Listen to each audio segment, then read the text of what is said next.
ओम नमः शिवाय। हर हर महादेव। स्वागत है आप सभी का मेरे सत्य सनातन धर्म यूट्यूब चैनल पर। भगवान शिव अपनी कृपा सदा ही आप पर बनाए रखें। 16 सोमवार की कथा, इसे आप कभी भी सुन सकते हैं, किसी भी सोमवार को सुन सकते हैं। सबसे पहले भगवान शिव के सामने दीपक जलाएं, भगवान की पूजा करें और इस कथा का श्रवण करें। मृत्युलोक में भ्रमण करने की इच्छा करके एक समय श्री भूतनाथ महादेव माता पार्वती के साथ पधारे। माँ वे भ्रमण करते करते विदर्भ देश के अमरावती नाम की अति रमणीय नगरी में पहुँचे। अमरावती नगरी स्वर्ग के सदृश सब प्रकार के सुखों से परिपूर्ण थी। उसमें वहाँ के महाराजा का बनाया हुआ अति रमणीय शिवजी का मंदिर था। उसमें कैलाशपति अपनी धर्मपत्नी के साथ निवास करने लगे। एक समय माता पार्वती अपने प्राणपति को प्रसन्न देख मनोविनोद करने की इच्छा करके ऐसे प्रश्न करने लगी, हे महाराज, आज तो हम तुम दोनों चौसर खेलेंगे। शिवजी ने प्राण प्रिया की बात को मान लिया और चौसर खेलने लगे। उस स्थान पर उस समय मंदिर का पुजारी आया और पूजा करने लगा। माता ने पुजारी से प्रश्न किया, पुजारी जी बताओ, इस बाजी में हम में से कौन जीतेगा? पुजारी ने बिना विचार बोल दिया कि महादेव जी की विजय होगी। थोड़ी देर में बाजी समाप्त हो गई और माता पार्वती विजय हुई। माता पार्वती ने पुजारी को झूठ बोलने के अपराध के कारण कोढ़ी होने का श्राप दिया। कुछ समय में पुजारी के शरीर में कोढ़ पैदा हो गया। पुजारी अनेक प्रकार से दुखी रहने लगा।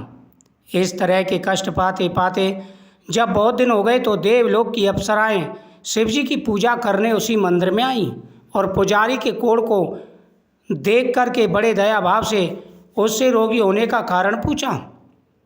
पुजारी ने निसंकोच वे सब बात कह दी।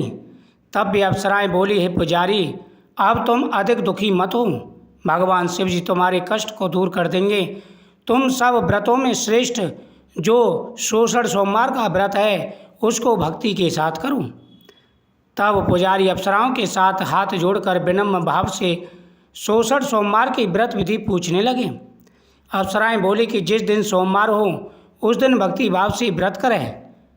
धुले हुए कपड़े पहने, आधा सेर अच्छे बिने गेहूं का आटा लें, उसके 3 अंगा बनावें, घी और गुड़, नैवेद्य, पुंगी फल, बेलपत्र, जनेऊ, चंदन, अक्षत, पुष्पादि द्वारा प्रदोष काल में भगवान शिव का पूजन करें।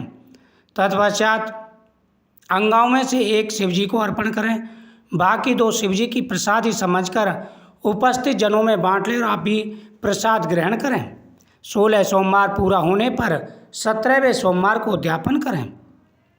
इस प्रकार से व्रत करने से मनोकामना पूरी होती है। ब्राह्मण ने यथाविधि 16 सोमवार का व्रत किया, यानी 16 सोमवार का व्रत किया। भगवान शिवजी की कृपा से रोग मुक्त होकर आनंद से रहने लगा। कुछ दिन बाद जब शिवजी और पार्वती जी उस मंदिर में पधारे तब पुजारी को निरोग देख पार्वती ने पुजारी से रोग मुक्ति का कारण पूछा तो पुजारी ने 16 सोमवार व्रत कथा कह सुनाई। तब तो पार्वती ने अति प्रसन्न हो ब्राह्मण से व्रत की विधि पूछकर व्रत करने की तैयारी की और उसने निश्चय किया। माता पार्वती ने यह व्रत किया जिसके कारण उसके रूठे हुए पुत्र कार्तिकेय जी स्वयं माता के आज्ञाकारी हुए। कार्तिकों को अपना यह विचार परिवर्तन का रहस्य जानने की इच्छा हुई और माता पार्वती से बोले, हे माता, आपने ऐसा कौन सा उपाय किया जिससे मेरा मन आपकी ओर आकर्षित हुआ? तब पार्वती जी ने वही सोमवार का व्रत उसको सुनाया। तब वे बोले कि इस व्रत को मैं भी करूँगा, क्योंकि मेरा प्रिय मित्र ब्राह्मण बहुत दुखी दिल से परदेश गया है, हमें उनसे मिलने की बहुत इच्छा है।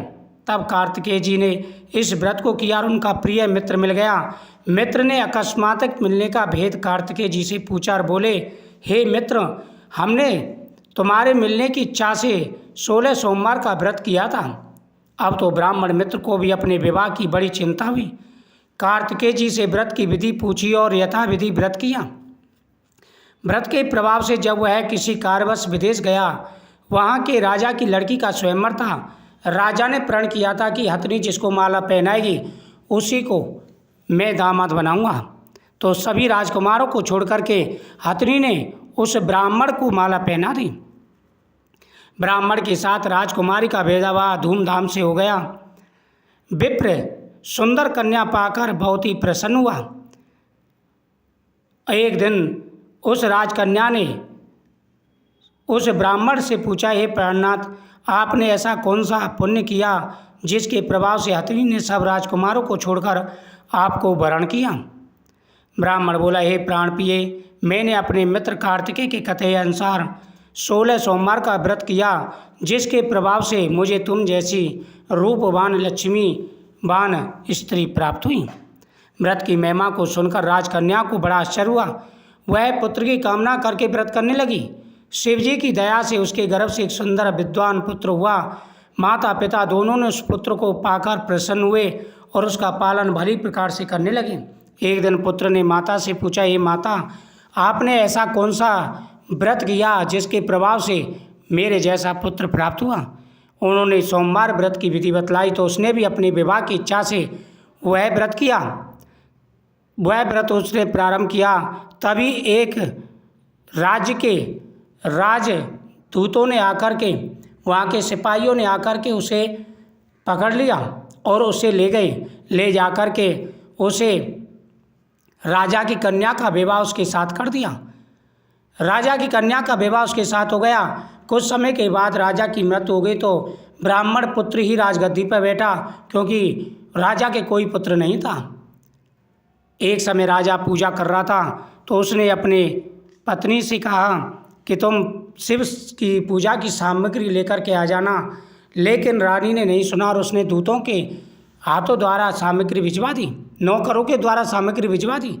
राजा की पूजा समाप्त हुई तो आकाशवाणी हुई, हे राजन, इस रानी को राज्य से निकाल दो, नहीं तो तुम्हारा सारा राज्य नष्ट हो जाएगा। राजा बड़ा दुखी हुआ, क्योंकि उसी के कारण उसे राज्य मिला था।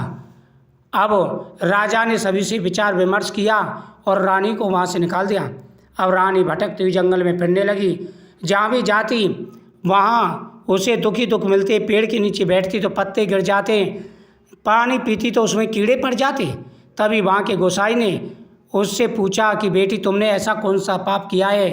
तो उन्होंने सावन सोमवार की तथा 16 सोमवार की व्रत की अवज्ञा की बात कही। उसने कहा, बेटी तुम चिंता मत करो, मैं तुम्हें बेटी की तरह रखूँगा और तुम्हारे दोषों को दूर कराऊँगा। उसने सोमवार की उससे पूजा कराई। भगवान शिव ने उसके सारे अपराध क्षमा कर दिए। राजा को रानी की याद आई। राजा ढूंढते ढूंढते ऋषि के पास पहुंचा और बोला कि ऋषिवर, यह मेरी पत्नी है। फिर उसके बाद रानी का धूमधाम से स्वागत हुआ और आनंद के साथ रहने लगे। ओम नमः शिवाय।